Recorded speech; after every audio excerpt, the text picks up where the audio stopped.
Reading Like a Writer by Francine Prose. Chapter 1.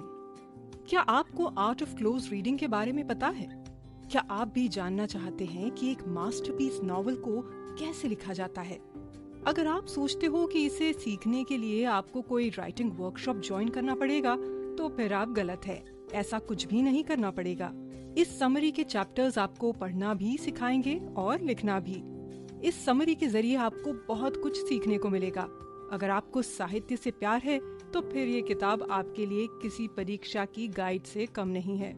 इस किताब की हेल्प से आपको पता चलेगा कि कठिन परीक्षा में अच्छे नंबरों से पास कैसे हुआ जाता है। यहाँ कठिन परीक्षा का मतलब है अच्छी किताब और बुक राइटिंग से। क्या आपने कभी किसी बच्चे को कुछ भी पढ़ते हुए देखा है?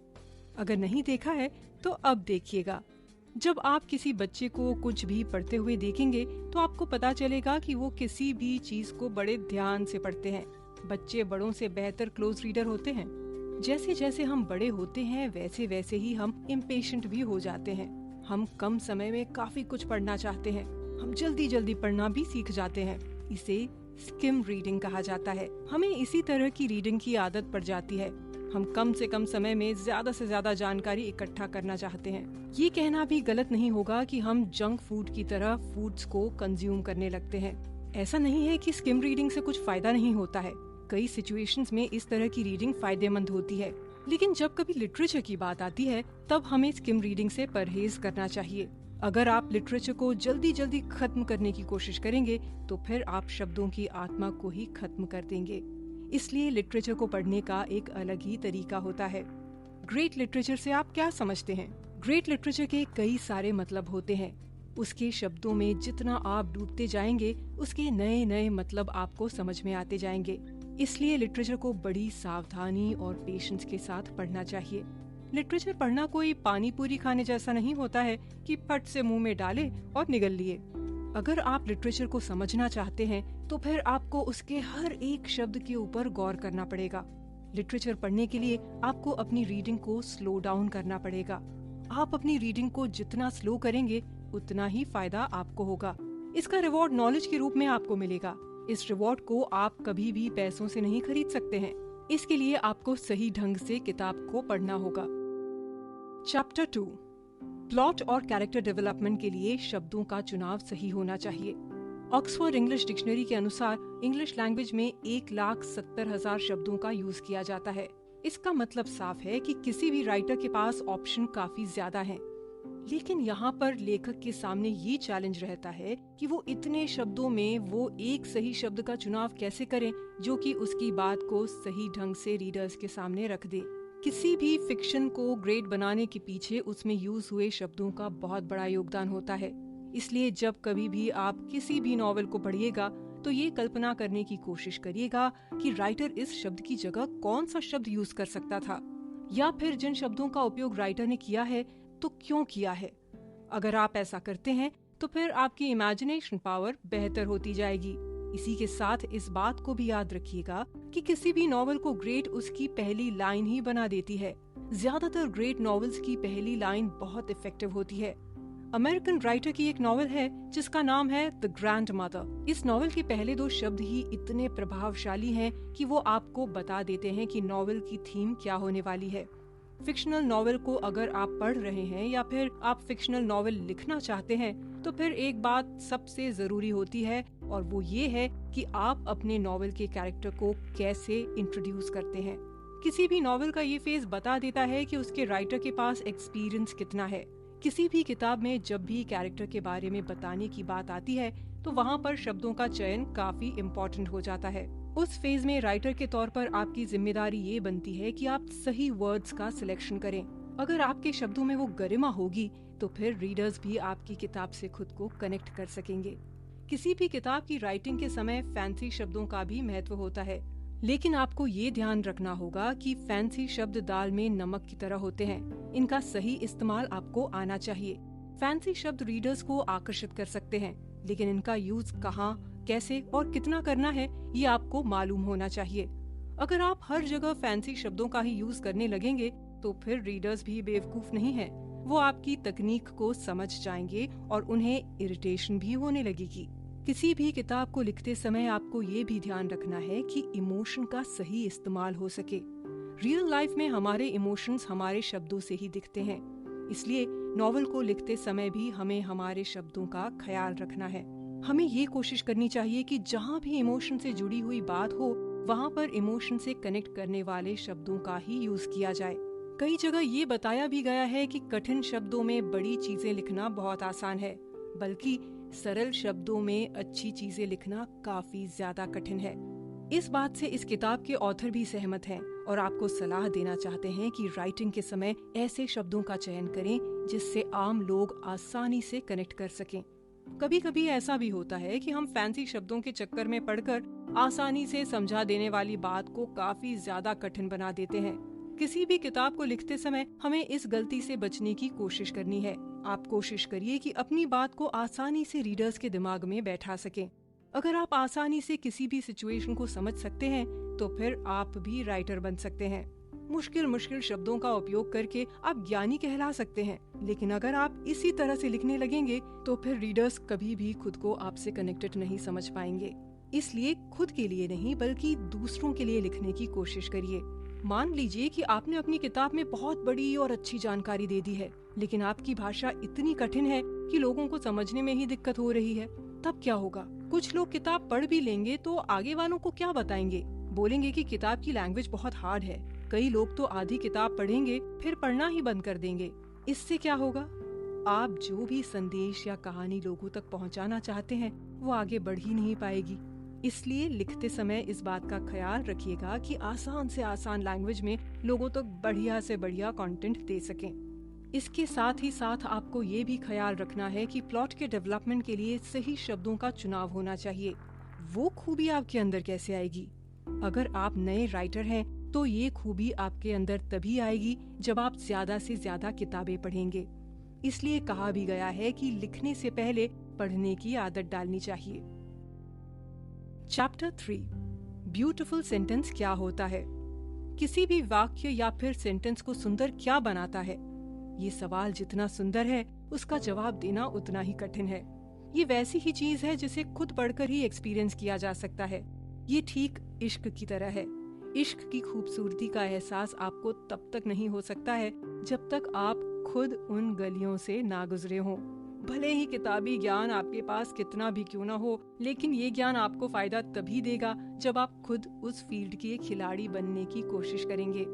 सेंटेंस की सुंदरता को पता करने का कोई हार्ड और फास्ट रूल नहीं है, लेकिन फिर भी सिंपल, क्लियर, म्यूजिकल सेंटेंस सुंदर होते हैं। ऐसे वाक्य जो बड़े प्यार से और सिंपल तरीके से अपने रीडर्स से कम्युनिकेट करने में कामयाब हो जाते हैं, वही सेंटेंस सभी के दिलों में भी छा जाते हैं। जर्मन राइटर हाइनरिक वान क्लाइस्ट काफी सुंदर सेंटेंस बनाया करते थे। उन्हें इस फील्ड का मास्टर भी कहा जाता था। आज भी जर्मन राइटर की दुहाई दी जाती है। इनके सेंटेंस की खूबी ये हुआ करती थी कि वो काफी सिंपल और क्लियर हुआ करते थे। उनकी लिखी हुई कहानी द अर्थक्वेक को अगर आप पढ़ेंगे तो आपको पता चलेगा कि उन्होंने बहुत सारी जानकारी एक छोटे से सेंटेंस में दे दी है, लेकिन उस सेंटेंस को पढ़ते समय आपको बिल्कुल भी ऐसा नहीं लगेगा कि उसमें बहुत ज्यादा शब्दों का यूज किया गया है। चैप्टर 4 क्या आप पैराग्राफ के महत्व को समझते हैं? किसी भी राइटिंग स्टाइल के लिए या फिर किसी भी नॉवेल के लिए ये काफी जरूरी होता है कि उसके पैराग्राफ कैसे लिखे हुए हैं। मान लीजिए कि आप कोई नॉवेल पढ़ रहे हैं। अब आपको कैसे पता चलेगा कि वो नॉवेल इंटरेस्टिंग है? इस बात का अंदाजा तभी लगेगा जब आप उसके पैराग्राफ देखेंगे। एक नॉवेल में पैराग्राफ का महत्व उतना ही होता है जितना कि किसी डिटेक्टिव की लाइफ में सुराग या फिर क्लू का महत्व होता है। अगर आप डिटेक्टिव हैं और कोई नया केस सॉल्व कर रहे हैं तो फिर आपकी कोशिश रहेगी कि जल्द से जल्द आपको पहला सुराग मिल जाए। जब आपको सुराग मिल जाएगा उसके बाद केस को सॉल्व करने के लिए आपका इंटरेस्ट भी ज्यादा बढ़ जाएगा। ठीक उसी तरह अगर आप कोई किताब पढ़ रहे हैं और उस किताब के चैप्टर्स के पैराग्राफ बहुत अच्छे से लिखे हुए हैं तो फिर किताब को पढ़ने में आपका इंटरेस्ट बना रहेगा। इस किताब के लेखक बताते हैं कि पैराग्राफ का महत्व इतना ज्यादा होता है कि आप एक पैरा पढ़ने के बाद पूरी किताब पढ़ने के लिए मजबूर हो सकते हैं। इसलिए जब भी आप किताब लिख रहे हो तो हर एक पैरा को बड़े ध्यान से लिखने की कोशिश करिएगा। अगर हम रीडर के माइंडसेट की बात करें तो कोई भी रीडर लंबे पैरा नहीं पढ़ना चाहता है। इसलिए आपकी कोशिश रहनी चाहिए कि आप अपने रीडर्स के सामने स्मॉल पैरास पेश करें। आपकी कोशिश होनी चाहिए कि उन्हें ऐसा मटेरियल मिले जो उनके दिमाग में आसानी से डाइजेस्ट हो जाए। एक काफी ज्यादा मशहूर ब्रिटिश रोमांटिक कवि हुआ करते थे जिनका नाम था विलियम वर्ड्सवर्थ। वो अपने आप को शहरी जीवन के क्रिटिक के रूप में पेश किया करते थे। उनके अनुसार शहर की बिल्डिंग्स, प्रदूषण, हवा, धुआं और कुछ भी नहीं है, ये बस जिंदगी के लिए एक जहर की तरह है। उनके अनुसार शहर की हवा से इंसान के अंदर का चैन और सुख मर जाता है। आज के दौर में ज्यादातर लोग ब्रिटिश कवि विलियम वर्ड्सवर्थ की इस बात से अग्री करते हैं। इसका रीजन ये है कि लोग नेचर के बीचों बीच अपने वेकेशन को प्लान करते हैं। शहर के लोग अपने वेकेशंस में नेचर के पास जाना चाहते हैं। नेचर में जाकर, पेड़ों के पास जाकर या तो हिमालय की गोद में जाकर लोग रिलैक्स करते हैं। उन्हें वो सुकून मिलता है जो उन्हें शहरी जनजीवन में नहीं मिलता है। विलियम वर्ड्सवर्थ के अनुसार नेचर से इंसानी शरीर के साथ ही साथ दिमाग भी सुकून में रहता है। इससे आदमी के अंदर जिंदगी को लेकर एक अलग नजरिए का जन्म भी होता है। इस बात को सच मानते हुए लेखक अपने इंग्लैंड के दौरे को याद करते हैं। जब वे लेक डिस्ट्रिक्ट गए हुए थे, वहाँ बढ़िया बारिश हो रही थी। तब लेखक ने रिलैक्स्ड महसूस किया था। इसी के साथ उन्होंने वहाँ के जंगल की सैर भी की थी। अब आप सोचिए कि लेखक ने विलियम वर्ड्सवर्थ की बात को इतनी तवज्जो क्यों दी थी। इसके पीछे का रीजन यही था कि विलियम वर्ड्सवर्थ ने अपने बात को आसान और इफेक्टिव ढंग से अपने पाठकों के सामने पेश किया था। इसलिए इस किताब के माध्यम से लेखक बार बार यही बताना चाहते हैं कि आपको अपनी बात सरल ढंग से रखने की कोशिश करनी चाहिए। चैप्टर 5, नरेटर क्या होता है। कहानी के कई रूप हो सकते हैं। एक ही कहानी को अलग अलग किरदारों के पर्सपेक्टिव से भी बताया जा सकता है। ज्यादातर नॉवेल्स में आप देखते होंगे कि फर्स्ट या थर्ड पर्सन की तरफ से नरेशन किया जाता है। यही तरीका सही भी है। किसी भी किताब का नरेशन उसी हिसाब से होना चाहिए जिस हिसाब से रीडर्स को पढ़ने में आसानी हो। लेखक को याद रहना चाहिए कि किताब को रीडर्स के लिए लिखा जा रहा है। फर्स्ट पर्सन और थर्ड पर्सन के नरेटिव स्टाइल को अधिकतर यूज किया जाता है। आपको बता दें कि दोनों ही नरेटिव स्टाइल्स की अपनी अपनी खूबी है और अपने अपने ही चैलेंजेस हैं। इसलिए अपनी किताब लिखने से पहले आपको ये डिसाइड करना पड़ेगा कि आप किस नरेटर के हिसाब से अपनी स्टोरी को रीडर्स के सामने पेश करने वाले हैं। ये आपका काम है कि सबसे पहले अपने नरेटर का फैसला करें। उसके बाद आप ये तय करें कि उसकी टोन कैसी होगी। अगर आप फर्स्ट पर्सन की तरफ से अपनी स्टोरी को नरेट कर रहे हैं तो आपकी कोशिश ये होनी चाहिए कि उसकी पर्सनालिटी इंटरेस्टिंग हो। जब उसकी पर्सनालिटी इंटरेस्टिंग होगी तभी रीडर्स भी उससे जुड़ना पसंद करेंगे। यहाँ पर लेखक थर्ड पर्सन नरेटर की भी बात करना चाहते हैं। वो बताते हैं कि थर्ड पर्सन का पर्सपेक्टिव ज्ञानी वाला होना चाहिए। उसकी पर्सनालिटी ऐसी होनी चाहिए जिसे सब कुछ पता है। चाइनीज फिलॉसफी में एक टर्म चलता है, उसे डी टर्म कहा जाता है। इसका मतलब होता है कि इनके पास पावर, वर्च्यू और करिश्मा होता है। चाइनीज फिलॉसफी बताती है कि जिन लोगों के पास डी कॉन्सेप्ट होता है उनका माइंडसेट ही अलग रहता है। फिलॉसफर बताते हैं कि डी पावर और इन्फ्लुएंस का सोर्स होता है। जब कोई भी लीडर इस स्टेट ऑफ माइंड में पहुंच जाता है तो फिर उसे किसी से भी डर नहीं रहता है। उसे डर क्यों नहीं रहता है? इसके पीछे का रीजन साफ है। इसके पीछे का रीजन ये है कि जब लीडर उस स्टेट ऑफ माइंड में पहुंच जाता है तब लोग उसे फॉलो करने लगते हैं। ऑथर बताते हैं कि भले ही आप एवरेज हों, लेकिन अगर आपके पास ऐसा माइंडसेट है तो फिर आप एक अच्छी और सार्थक किताब लिख सकते हैं। अगर आप पूरी शिद्दत से अच्छी किताब लिखने की कोशिश करेंगे तो फिर लोग भी आपकी किताब और उसके कंटेंट को पसंद करेंगे। अगर आपको कुछ फॉलो करने की जरूरत है तो वो सिर्फ लिखने के प्रति आपका पैशन। अगर आपके पास पैशन है तो बाकी चीजें आप इस किताब में दी गई टिप्स से सीख ही जाएंगे।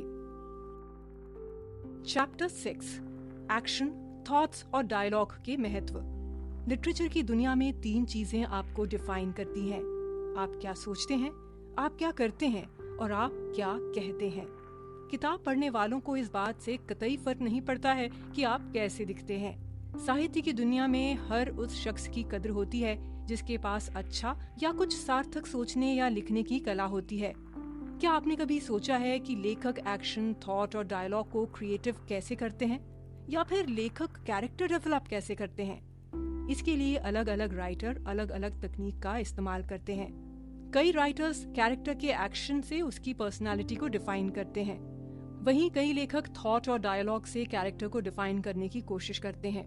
जब भी आप किताब पढ़ते होंगे तो इस बात को नोटिस करते होंगे कि कैरेक्टर का डेवलपमेंट आपस की बातचीत में भी हो जाता है। इसलिए आगे से जब भी आप कुछ लिखने का ट्राई करें तो कैरेक्टर को उनके डायलॉग से डेवलप करने की कोशिश करिएगा। चैप्टर 7, कहानी को कहानी क्या बनाता है? आप अच्छे से झूठ बोलते हैं या फिर झूठ बोलते समय पकड़े जाते हैं? इस सवाल का जवाब आपको नहीं मालूम है? तो फिर जान लीजिए, अच्छे से झूठ बोलने वाला इंसान फैक्ट्स को भी बड़ी चतुराई से घुमाता है। वहीं जिसे झूठ बोलते नहीं आता है वो कहीं न कहीं फंस जाता है। ग्रेट राइटर भी अच्छे से झूठ बोलने वालों की तरह ही होते हैं। उनकी भी कोशिश यही रहती है कि झूठी कहानी भी लोगों को सच्ची लगे, इसलिए वो अपने झूठे फैक्ट्स के साथ काफी सही रहते हैं। अब सवाल ये भी उठ रहा होगा कि कहानी को कहानी आखिर क्या बनाता है? इसके लिए आपको बता दें कि सिर्फ सच्ची कहानियां ही कहानी नहीं होती हैं, बल्कि झूठ से भरी हुई दास्तां ही असली कहानी होती है। बात तो बस इस बात की होती है कि उस कहानी में लचीलापन कितना है। क्या उस कहानी में रीडर्स को आकर्षित करने के गुण हैं? रीडर्स हमेशा ही कैरेक्टर और उसके नेचर से आकर्षित होते हैं, इसलिए कहानी में रोमांच के साथ ही साथ अच्छे डायलॉग्स भी होने ही चाहिए। कुल मिलाकर अगली बार आप जब भी किसी नॉवेल को हाथ लगाइएगा तो खुद को स्लो डाउन कर लीजिएगा। अगली बार आपको हर शब्द को शब्द की ही तरह आराम से पढ़ना है। आपको समझना है कि उस शब्द के पीछे की क्या कहानी है। क्या करें? आजाद रहिए और आजादी के साथ लिखिए। कोशिश करिए कुछ नया लिखने की और अंदाज आपका खुद का होना चाहिए। लिखने से पहले बहुत सारा पढ़ने की कोशिश करिए। Slow reading, deep reading.